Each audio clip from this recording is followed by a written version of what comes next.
Ta petite amie a l'air d'une pauvre brebis. Elle n'est pas de notre monde, cracha sa mère, sans se douter une seule seconde de qui était vraiment Milana. Ce soir-là, Valentina Petrovna était hors d'elle. Elle venait de jeter son téléphone sur le canapé, en hurlant sur son fils. Egor, 26 ans, vivait encore avec elle dans un petit appartement en périphérie. Il travaillait dans une concession automobile, gagnait peu et rêvait simplement d'une vie tranquille. Mais ce jour-là, il avait commis, selon sa mère, une erreur impardonnable. Il avait ramené Milana à la maison. Pour lui, c'était important. Ils étaient ensemble depuis 3 mois. Et pour la première fois depuis longtemps, il avait l'impression d'avoir rencontré la bonne personne. Milana n'était pas seulement belle. Elle était douce, simple, lumineuse. Elle riait à ses blagues les plus nulles. Elle ne jouait pas à la princesse. Avec elle, tout semblait facile. Mais sa mère n'avait même pas essayé de la connaître. À peine Milana avait-elle franchi le seuil que Valentina l'avait dévisagée de haut en bas. Sa jupe, ses talons, son maquillage, tout lui déplaisait. Pour elle, cette fille ne pouvait pas être sincère. Selon elle, une femme comme ça ne regardait pas un homme comme Egor par amour. Elle cherchait forcément autre chose. De l'argent, un intérêt, une porte d'entrée vers autre chose. Le plus cruel, c'est qu'Egor n'avait même pas d'argent. Il peinait déjà à boucler ses fins de mois. Mais sa mère refusait d'écouter. Alors ce soir-là, la dispute éclata. Egor essaya de la calmer. En vain. Sa mère critiqua Milana, l'humilia, la traita comme une intruse. Puis elle lança cette phrase terrible. « Cette fille n'est pas de notre monde. » Et là, quelque chose se brisa en lui. Parce qu'au fond, ce n'était pas seulement Milana qu'elle rejetait, c'était aussi lui. Son choix, sa vie, son droit d'aimer, qui il voulait. Alors Egor claqua la porte et partit dans le froid de janvier. Dehors, l'air glacé lui brûlait les poumons, mais il avait surtout le cœur serré. Il appela Milana. Il s'excusa. Pour sa mère, pour la soirée, pour cette honte qu'elle avait dû supporter. Mais Milana, au lieu de se plaindre, resta calme. Elle lui dit une phrase qu'il n'oublia jamais. « Je crois que ta mère a peur. Peur de le perdre. Peur de ne plus être la seule femme dans sa vie. Peur de voir son fils devenir un homme loin d'elle. » Egor savait qu'elle n'avait pas tout à fait tort. Son père était mort quand il était enfant. Sa mère l'avait élevé seule. Elle s'était accrochée à lui toute sa vie. Mais cela n'excusait pas tout. Et pourtant, le pire restait à venir. 2 jours plus tard, sa mère l'appela au travail. Sa voix tremblait d'une excitation étrange. Elle venait de découvrir quelque chose d'énorme. Milana n'était pas la fille simple qu'elle prétendait être. Milana était la fille de Mikhail Potapov, l'un des plus puissants promoteurs immobiliers du pays. Un homme richissime, un homme que tout le monde connaissait. Des quartiers entiers portaient sa signature, des immeubles, des résidences, des fortunes. Et Milana était son unique fille. Quand Egor comprit enfin, il sentit le sol se dérober sous ses pieds. Il repensa à leur rendez-vous, au métro, au petit café, au repas bon marché partagé dans des endroits simples, à ses sourires, à ses silences quand on parlait de sa famille. Tout prenait un autre sens. Elle lui avait caché la vérité. Le soir même, il alla chez elle. Milana ouvrit la porte, et en voyant son visage, elle comprit tout de suite. Oui, il savait. Alors il demanda « Pourquoi tu ne m'as rien dit ?»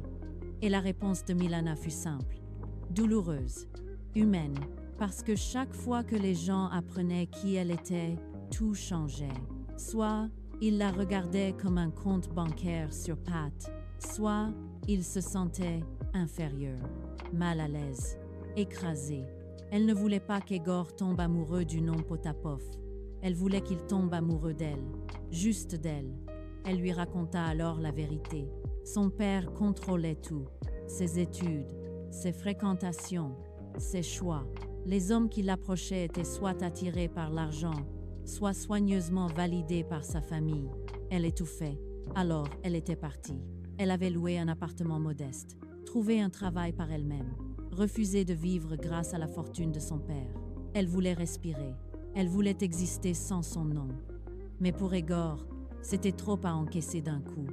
Il l'aimait, oui, mais il avait peur. Peur de ne pas être à la hauteur. peur de devenir ridicule à côté d'elle, peur que leurs différences de monde finissent par les détruire. Alors il prit du recul. Et c'est à ce moment-là que sa mère alla trop loin. Sans rien lui dire, elle décida de se rendre chez le père de Milana. Oui, elle alla directement chez Mikhail Potapov pour lui demander d'empêcher sa fille de voir Egor. Quand elle rentra, elle n'était plus la même, silencieuse, pâle, brisée dans ses certitudes. Et le lendemain, une voiture noire aux vitres teintées se gara devant la concession où travaillait Egor. Mikhail Potapov en descendit lui-même. Il demanda à parler avec lui. Dans la voiture, l'homme ne cria pas. Il ne menaça pas. Il ne l'humilia pas. Au contraire, il lui dit que sa mère était venue le voir, qu'elle avait affirmé qu'Egor cherchait à profiter de Milana. Mais lui n'y croyait pas. Pourquoi? Parce que si Egor avait vraiment voulu l'argent de sa fille, il se serait renseigné bien avant. Il aurait joué un rôle. Il aurait demandé quelque chose. Or, il n'avait rien fait de tout ça. Il avait aimé Milana, sans savoir qui elle était. Puis Potapov lui avoua quelque chose d'inattendu. Sa fille avait fui son univers parce qu'il l'étouffait. Et depuis qu'elle connaissait Egor, elle souriait de nouveau. Vraiment, cette phrase bouleversa Egor. Puis Potapov ajouta, calmement, « Vous l'aimez ou vous ne l'aimez pas. Le reste n'a aucune importance. » Ce jour-là, Egor comprit enfin. Le vrai problème n'était ni l'argent, ni le statut social, ni le regard des autres. Le vrai problème, c'était sa peur. Alors le soir même, il retourna chez Milana, sans prévenir, sans réfléchir davantage. Quand elle ouvrit la porte, elle avait les yeux rouges d'avoir pleuré, et lui dit simplement « Pardon ». Il lui avoua tout, sa peur, son orgueil, son vertige face à leurs différences. Puis il lui dit enfin ce qu'il aurait dû dire depuis le début. « Je t'aime, toi, pas ton nom, pas ta famille, pas ton passé, toi. » Milana se jeta dans ses bras, et pour la première fois depuis des jours, tout redevint simple. Ils parlèrent toute la nuit, de leurs blessures, de leur famille, de leurs peurs, de ce qu'ils voulaient construire ensemble. Pendant ce temps, Valentina Petrovna, elle, continuait à repenser à sa visite chez Potapov. Elle s'était attendue à être écrasée par un homme arrogant, mais elle avait trouvé quelqu'un de calme, lucide, presque humble. Il lui avait expliqué qu'elle avait peur de perdre son fils, et que plus elle essayait de le retenir, plus elle risquait de l'éloigner. Puis il lui avait proposé un poste dans son entreprise, pas par pitié, par respect pour ses compétences. Ce geste l'avait bouleversée, parce qu'elle avait jugé Milana comme une arriviste. Et finalement, c'était cette famille-là qui lui tendait la main avec le plus de dignité. Une semaine plus tard, Egor revint chez sa mère avec Milana. L'atmosphère était tendue, le silence pesait lourd. Puis, au milieu du dîner, Valentina leva enfin les yeux et dit « Je veux m'excuser ». Des mots simples, mais sincères. Elle reconnut qu'elle s'était trompée, complètement. Elle avait pris Milana pour une fille superficielle, une menace, une manipulatrice, alors qu'en réalité, elle était courageuse, indépendante et profondément attachée à son fils. À partir de ce jour, quelque chose changea. Pas du jour au lendemain, pas miraculeusement, mais assez pour que la paix s'installe. Quelques semaines plus tard, Egor et Milana emménagèrent ensemble, pas dans un appartement de luxe, pas dans une résidence prestigieuse, dans un logement simple, leur logement, un endroit qu'ils pouvaient payer eux-mêmes, un endroit construit sur un vrai choix.